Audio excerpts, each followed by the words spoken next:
Aloha, everyone, and welcome to the Daily AI Show. Today's episode is about Arc Search, the new browser that has built-in Perplexity. All right, it's Aloha Friday, and we have got a great show for you today. I've got Beth, Robert, Andy, and Brian joining us all the way from Austin. Yeah. I always love remote tie-in for all of our shows. Okay, so let's talk about Arc Browser. Who wants to go first? Who's got a juicy experience that they want to share? Well, I'll kick it off only because I think I'm the one that suggested this and I kept pushing it as a topic. So, Arc Browsing is by a company called The Browsing Company, very original. And they've been around for a few years, and they've got like a Series A funding.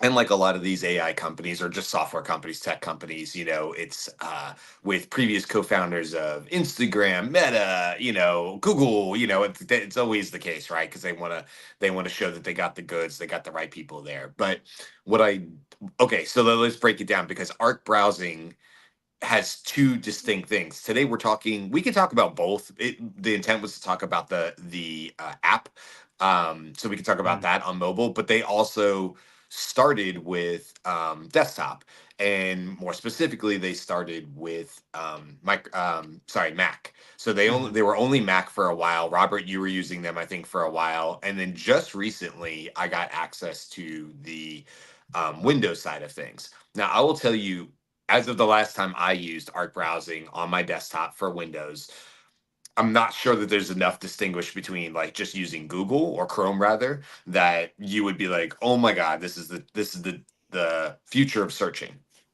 However, Arc Search, so ARC by the way, Arc Search is their app that they put out.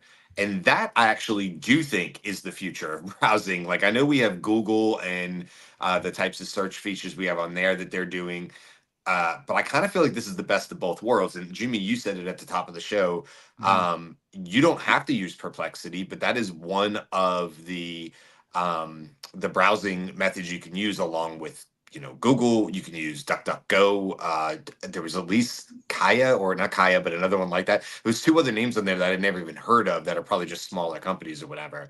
But they have a feature on there called Browse for Me or Browse with Me. I can't remember which one it is. And that to me is the simple, coolest like feature of it. And that's really what I wanted to sort of dive in today. And even if we don't stick specifically on, just this app, just talking about how this concept of not going to pages, things we've talked about before, Perplexity making summaries, and even using Perplexity within this browsing app, how that's even like sort of the best of both worlds because you're getting the power of Perplexity and search along with Browse with Me, the search function. So that's sort of the background on this. Again, the company's called the Browsing Company, but their product, or at least this product, is called Arc, A-R-C. All right. So first impressions, anybody? I'm checking right now because I do think it's Browse for Me. I will just confess, my first impression was, wow, I don't search on my phone very often anymore. Right. Because I thought I would naturally be using this on a regular basis every time I needed to search for something and prep for the show. And I then needed to be like, no, I need some things to say for the show. So I'm going to need to force my habits to search a little bit more. And so that was really interesting. I do like that it gives me the information that I need all in the browser. So I'm not from multiple sources. The other thing that I really like is something new that they brought I think in the last week, which is pinch to summarize. So if you're on one of those like really, really long pages, because you've gone now to the page itself, you can pinch and it will automatically summarize for you. And that is super helpful, particularly on mobile. Right. Yeah, I agree with you. And so just to be clear there, so there's really two different ways. Like I can go there and I can say a general search, whether I'm using Perplexity as the back end or Google, doesn't matter, right? And what you're saying, Beth, is like I can say, hey, what are the best API connections or use cases for using GPT-4 with Salesforce? Okay, so okay. There's my search, and it's going to bring me a result of search. Now, Perplexity is going to give more of that, summarizing of different topics. But let's just say we use Google. I'm gonna go to a page. I'm gonna see my top results like we always do. I'm gonna go to that page. And so, Beth, what you're saying is they now have this pinch feature, which they said is supposed to look like origami. And if you just take your fingers and pinch them together, like index to thumb, it folds the page visually. And there's some really nice haptic feedback that they have that I like, that and tells you like you've completed the pinch. And then what it'll do, to what Beth was just saying, is it will then summarize. It pulls the screen up and it will summarize whatever was on there on that page that I went to about how to use API connectors for Salesforce. You can then just close it back out too. I would say it's pretty good. It's like, to your point, Beth, it's pretty good. I also think I really like their search feature, because you can search for individual words like you would in a normal browser, like things that we're used to when it comes to, find and replace. But you can just search, which I don't always see on mobile, which I think is super cool. The other option would have been that in that search, that initial search criteria in the search bar, I could have said browse for me or with me. Which one is it, Beth? I think it's browse for me. Browse for me. And so what that would have done is that would have gone out and picked, like Beth was saying, like 6 different pages that it thought were relevant to my search criteria. And then what it essentially does is builds a brand new page for me, not like a new web page. It's not like it exists somewhere. It's a summary page. But what I see are just a page of citations of different sources, and then almost like a Perplexity style summary of it, telling me like, hey, you can go watch this video right now. You could go watch this article. This is what this article's done. And it lays everything out for me.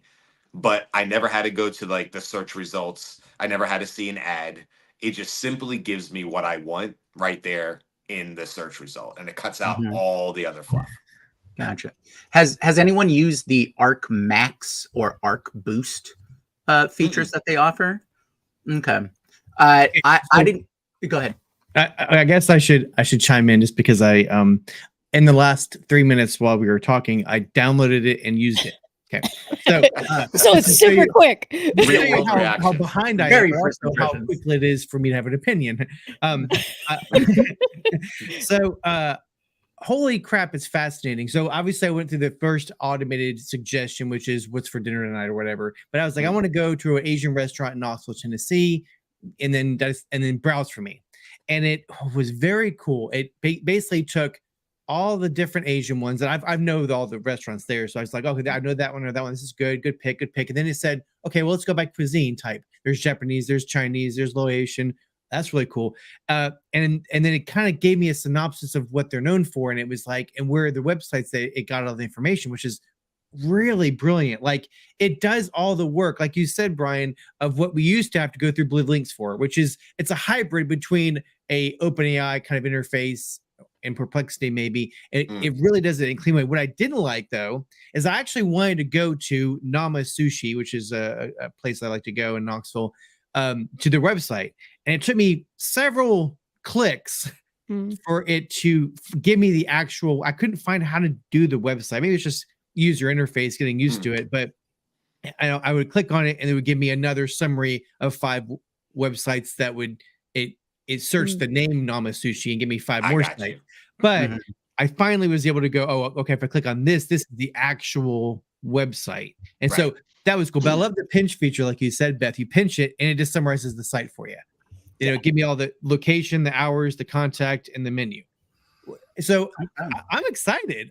This is the first I'm hearing about it. So I guess I'm a good use case for those listening or watching. Right. But it's like really useful, really fast useful. So there's no barriers to me as a user. So be like, first I'd like to welcome Carl to the call or to the show. Thanks, Carl, for joining us. I did want to take a second to provide a little pushback with an asterisk. All right. So I don't have access to a Mac. I don't have access to the Windows version. They just forced me to join a wait list, so they haven't given me access to that. And the only iDevice I have is an iPad. Okay, with those caveats, it's meh. So I downloaded the app. Meh. Meh. Yeah. So I downloaded the app on my iPad, and it's basically the iPhone app. Oh, I hate just when they being do that. forced onto the iPad. So that's a that's a knock against them. But of course, it's an iPhone app, not an iPad app. Again, asterisks. I do agree. I like the summarize feature. That was fun. I do like being able to choose Perplexity as the default search engine. That's fantastic. The browse for me does not work on the iPad. Oh, really? Yeah, I tried a dozen times. It looks like it's going through the process. It gives me this gradient, animation, and then nothing. And then I let it go for like 10 minutes. Because normally, like if you're doing a search or anything like that, totally comes up super quick. It's really responsive. Interesting. The summarize is super responsive, all of that kind of stuff. But the browse for me did not work. Now I understand my specific use case is very niche. But in that specific instance, nah. No, you're right, because I mean they haven't come out with the Android version yet, which is interesting that they came out with Mac on desktop, then Windows lagged behind, and then they came out with iOS and Android lags behind. But I guess we see that pretty commonly with mobile, is that Android, it seems to me, usually is the laggard. Either I don't know what that reason is. Maybe it's harder to program for, something like that. But it all has to do with saturation, market saturation, and all that kind of stuff. So and I think you get a bigger splash if you're just doing iPhone and Mac in this realm. So I don't know, Andy. Did you have a chance to play along with it at all, or you like Robert and just downloaded it? Well, that's a point in its own right, which is I did download the Arc mobile app probably 10 days ago when you first started commenting about it, and I've tried it a few different times, but there's a barrier to smooth adoption of it in the form of, the habituation, first of all, that I have to going to the other apps like Perplexity when I have an informational query. Google, I've said before, I kind of use for anything that's local or transactional shopping, like Google's shopping search is what I am familiar with, and I find it very helpful and useful. Maps and so on. But with the Arc browser on my phone, there were enough idiosyncrasies about the user interface that it wasn't immediately intuitive that I could access these other things. So I'd have to spend a little bit of time. It's probably pretty easy, but I'd have to spend maybe half an hour playing with it. And there was just that barrier, because I'm typically, when I'm going to search on my phone, I have a fairly immediate need. So I'm going to go to the things that are already, the paths are already well worn. So I think there's a barrier to adoption there just in that form. But I do like that they've advanced the idea of features that are like summary and also browse for me that are likely to be included in lots of other browsers almost immediately because they've paved the way. So I give them kudos for that the things that you guys found exciting are in that browser, and that'll certainly motivate me. But how many people out there are downloading the Arc browser and have somebody who's an aficionado of the product, like Robert just became, to really get them enthusiastic about trying it? Right. Yeah. So there's that adoption rate. Tell your That's friend. right. The Daily AI show is going to be on the forefront of getting early adoption for the Arc browser. Listen, one you guys thing. are probably Let me right. add one other thing, which is that the features and the facilities that are built into their desktop browser, I think, are very interesting. I've just downloaded that this morning, and I have to go through a whole configuration process of importing all of the sort of Chrome settings that I have, because I typically use Chrome. And then I'll be able to see and be able to fairly compare what the Chrome browsing experience is to the desktop browsing experience. But it seems to have a side panel that includes a totally novel way of handling tabs. So Right. on my computer desktop, I have 4 Chrome windows, each with no fewer than 10 tabs on them, and one of them probably 30. So getting those better organized, now that, Chrome added a feature within the tab organization where you can kind of gang a set of tabs together and label them. So you tag them, and then you can invoke that set of tabs again. But I found that to be very difficult to articulate, dragging and dropping and assigning them to that. And then they're just stuck in the middle of a 30 tab window. It didn't seem that helpful. So I'm eager to try the Arc desktop version and see if their tab management is better. Awesome. Can I just add one thing here? Has anyone tried the copy and paste when you do the browse for me? Have you copied and pasted that browse for me and sent it to somebody else? Yeah. So the share. Yeah, the share. So to me, that goes, and I've been talking this for a while now.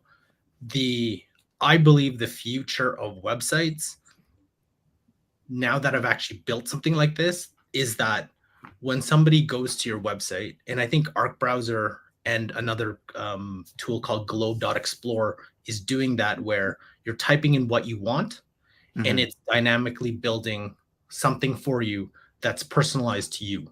So you no longer go to somewhere that's static and meets everyone's needs. You go somewhere and it's personalized in that topic.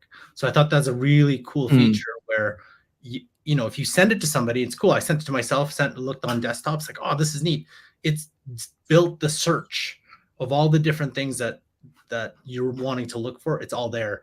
And it's just funny that it's now 2 different tools, Globe.Explore and this, that are kind of doing the same thing. And so it's really neat to see AI go into that space, this AI search space. And I don't know if you've connected Perplexity to Arc Browser. Love it. Yeah. That's a really cool connection there. Sometimes explain that. What do you mean connected to the Arc Browser? So you can you can go to your mobile, set the settings, the default browser, you can change it to so you can need Google, I think DuckDuckGo's on there. Yeah. I was saying there's a couple on there that I never heard of. Yeah, and Perplexity. So I've done it to Perplexity. So I've got the Arc Browser plus Perplexity connected to both. And it's fantastic. Which is a bit like Inception, because at some point you're getting the Perplexity summary search, of which you can then pinch and summarize. So you can summarize the summarizing, which doesn't necessarily serve or solve real world problems. I don't think that's not necessarily it. I think, Andy, I want to go back to what you said about, like, I think this is cool, right? But I also think it's cool because I haven't seen anything that looks this slick. Robert, you kind of talked about that. Like, well, there's very little barrier to entry here. I kind of understood it the minute I started using it, which I think is a huge kudos to the browsing company team, right? They produced a UI that's very easy, However, what you were saying, Andy, I think is probably true as well, which is like, okay, let's take the over under. Let's put a couple bucks on it. Will I still be using Arc Browser, the Arc Search specifically, the app, in 1 year? And so then I go, okay, well, what were some of the apps I was using a year ago that I've now moved on from? Well, there's several ones. I would say even more than a year ago. When we were having to go through apps like Poe in order to reach ChatGPTs and Claude early on, and those apps just simply aren't, like, Poe has its own thing, but it's like there's no real reason for me to need to go there.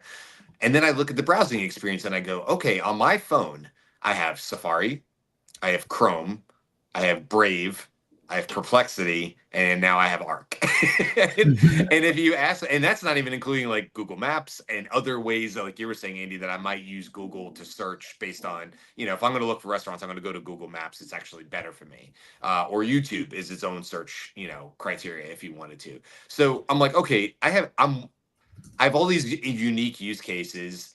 And I'm like, oh, if I really want to research a show, Perplexity, or in my case, I'd probably go to Arc, to be honest with you, using Perplexity. If I want to do this thing over here, okay. If I wanted to have all my previous tabs in some history, Chrome. If I don't want it to, if I don't want to deal with ads and all that stuff, and I want a clean experience, Brave.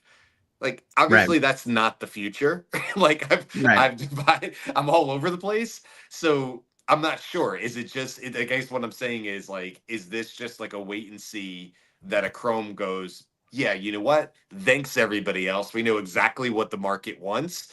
Boom, update to Chrome. And that's the end of that. I don't think that will fly, though, because this Arc and Perplexity still fly in the face of Google's literally business method. Like, right. Yeah. Their ads, and then the link. Like, Arc is kind of, has the links there, but it's still like it's answering your questions, it's summarizing the page. So it's still contrary to, so unless Google, someone had an amazing thread on X about, unless Google actually disrupts itself and goes contrary to what its shareholders and the profit generation now, it is going to have a hard time adapting, because unlike Arc, unlike OpenAI, unlike Perplexity, they have to keep in mind their business. But Perplexity doesn't care. Arc doesn't care. OpenAI doesn't care. They can, I think they called it something about the catch up. But like, those companies will just, they'll spend all the money, they'll keep going, and they don't care. Like, they don't care. But Google has to care. The problem is, I think that, and you made a good point there about the business model. This has been what's been on my mind for about a year now. Google is selling gas lamps in the age of electricity. If you think about, they're holding on to something that arguably they come and say they don't have a choice to hold on. They kind of have to hold on to it, is what everybody's saying. But what I'm trying to say is that they're going to have to cannibalize themselves, because if they don't, they're going to be a lower performer in the market of what's coming, right? So they're gonna have to do it themselves to themselves at some point in time. Otherwise, they're gonna be like a death of 1,000 cuts, by all these different ways that users are finding better ways to get the solutions they're wanting. So, and which is a big thing. Like, can they survive that? Can they survive? And can they do it as good and create the new version that has allowed them to dominate for 20 years? Like, can they pivot enough? That's a big question. If they have the data, they're going to do something, but are they going to be the market leader like they have been? I don't think so. They'll have something else. They'll still make money. But that same thread, though, was very fascinating, because he was that person was saying, like, he worked for Microsoft when Google took them on, and Google it's the reverse now, but Microsoft is at a point that they were too big, and they couldn't, like, Google could just go out and focus on search while Microsoft had to do a lot of things. That's how Google beat Microsoft in that era. But now Google's in Microsoft position. So they have all these things to go on, and you have all these companies. And I remember Arvin, I think that's his name, from Perplexity, was on I think it was on the Hard Fork podcast. And the two people were asking him, hey, aren't you worried that Google will just take your model? And he said, Google had every opportunity, and they have an opportunity now to take my model, but they haven't. And he goes, I don't think they will, because they have a business to maintain, and I don't have the same business. And we can go, we can go full out on this. They can't. So he goes, my bet is they won't. And that's what he said. Wow. His bet is they won't. Yeah. Well, they're gonna have to pivot and do something. They're doing AI stuff, right? So maybe their new business model will push the search model to the side, but the hopes that they're going to be going more, because it's I know, Carl, that you are a huge fan of Google and their capabilities. Very big investor. Right. Okay, well, to bring this back to Arc specifically, our buddy Greg made a quick observation. He wants to try some new features because he originally tried it in November. So speaking of this, what is a future feature or a feature that you think would be highly beneficial to be added to Arc? And I know some of you only had like 5 minutes to try it out, but what do you want to see Arc implement next? Remember, there are things like Arc Max, which has a bunch of plugin style features, and then also the Arc Boosts, which seem to me, I haven't had to try either of these yet, but Arc Boosts seem to be more of UI kind of things or UX kind of things where people are able to build out their own personalized experience with the browser. Well, I want to be real clear on Greg's comment. I could be wrong. I do not believe Arc Search, the app that we're specifically talking about, was available in November. The browser on desktop, yes. And I would agree. If that's what Greg is mentioning, then I agree. Not that impressive. I messed around with the windows and it's fine, but it's nothing I would change my daily pattern for, right? The app, which has the Arc Browse and the Browse for Me and stuff like that, I don't think was around in November. I think it's more recent than that. I could be wrong on that. That's only a couple months ago. Features that I'd like to see. Well, we haven't talked about another elephant in the room, but we bring them up from time to time, and that's Apple. We expect Apple this year with their developer conference and stuff like that to make some major improvements, we believe, to Siri, as well as just their iOS, their operating system in general on the phone. And where I think Arc will have to be competitive is I would not be surprised to see the future of search through voice get substantially better with Siri this year. And if Arc is not able to compete on the voice search, as an example, my 13-year-old daughter, I always bring her up because it's just a different experience. She searches through Siri 90% of the time. She's always just saying it out loud. She doesn't bother to type it. She does not go to a thing. Now, I've taught her about Perplexity. She uses that for school, which is great. But if she's just like, Dad, I have a quick question, and she's in the car with me, she'll Siri it. Sucks so bad. Like my daughter does the same thing. We have the same age daughters, and she's constantly saying, "Hey Siri, and like from the kitchen table when she's doing her homework, and it's an ongoing joke saying, I can't answer that right now. I can't answer that. It's like it's so frustrating that Apple better come with something awesome. And all the money they lost on electric cars, hopefully they're going to make it up for on a better Siri. And that needs to be a whole other topic. Yeah, they didn't even call it Siri because I think I have PTSD from using her for so long. Yeah. It needs to be changed the name. But yeah. Same thing with Alexa. I feel the same way. Like, 3 years ago, we're like, Alexa's still kind of cool. It's been around for a decade at this point or whatever. And then all this new technology came out and AI and stuff. You're like, man, Alexa kind of sucks, but it's just funny how quickly we can get there as a society of like, it's not doing the job for me anymore, Truly, I'll say that in the same vein, there is likely to be an intermediary in the way of all of these applications, which is going to be a phone-based AI-driven assistant. I can give that assistant instructions like, hey, go ahead and check all the browsers, do browse for me. Here's what I'm looking for you to accomplish. And you'll have a short conversation with the assistant back and forth. It's probably very local, running a small model right on your phone. And then that assistant acting as your agent is going to go out and do all of that browsing for you. And it's probably going to, do much more than you could with your attention span in a much shorter time and come back with some results for you. Can I piggyback on that, Andy? And I love you. You're exactly right. I agree with that. But we're not thinking about the other side of this equation. If I know we have a couple seconds, but so we all talk about using these to get access to the information on the web. Well, we're assuming that those content, those websites are going to continue to be produced and created to continue to have value to that searching. But as we're seeing, this is kind of killing the content creators, right? The websites that show recipes of food, they're kind of losing their game, right? The instructional sites, the educational sites, are we going to still have people producing the content so that 5 years from now, this solution or this situation you just explained, going out and agents going out searching this websites, are they even going to have sites to search? That's my question. I think on that note, and I agree with you there.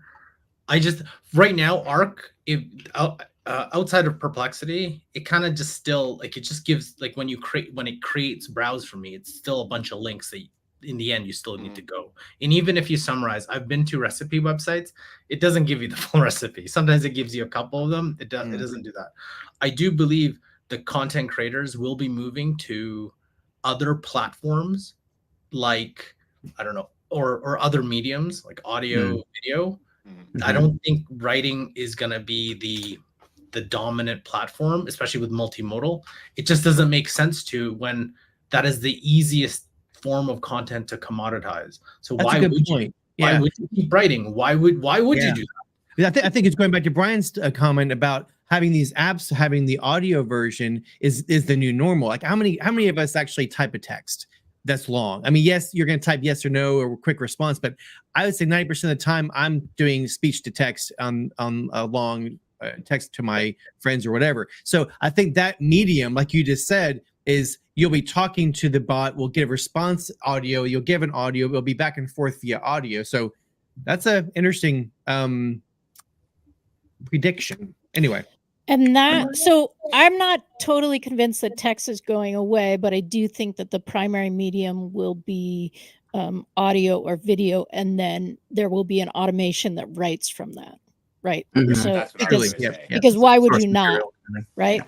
But I think voice to text now becomes like a major player in this, and I am frustrated by Perplexity's voice to text, right? Like I'm used to now my Apple phone being pretty good at understanding me. My ChatGPT 4 lady totally gets me all the time, and I really appreciate that. And so like that now becomes some of the feature that I'm looking for. I want a conversation that is as fast as I can get maybe in a Grok. Not X, Grok with a Q, but is accurate, right? Because it does not save me time if now we're talking about improve because you added an E at the end of improv because that's an autocorrect for you. Or you just didn't understand what, something that I'm saying that I literally just typed in. So I think you should know. I've given you context. So I think like our needs get a little higher in this context. I'm here for the lady wiretaps being the chief of staff who then control everything that happens and give it to me through voice. That's nice. Gotcha. All right. Well, I think that's a good place to end it for today. So thank you everyone for joining us. Join us on Monday for What If AI Software Companies Made Hardware. I think that should be a really fun show. If you haven't seen it, there's a great thread that shows an image of Zoom doing a phone booth, essentially, on the street. So I think that'll be a great topic for us. And that'll be it. So bye. Thanks, everybody. Thank you. Oh, look.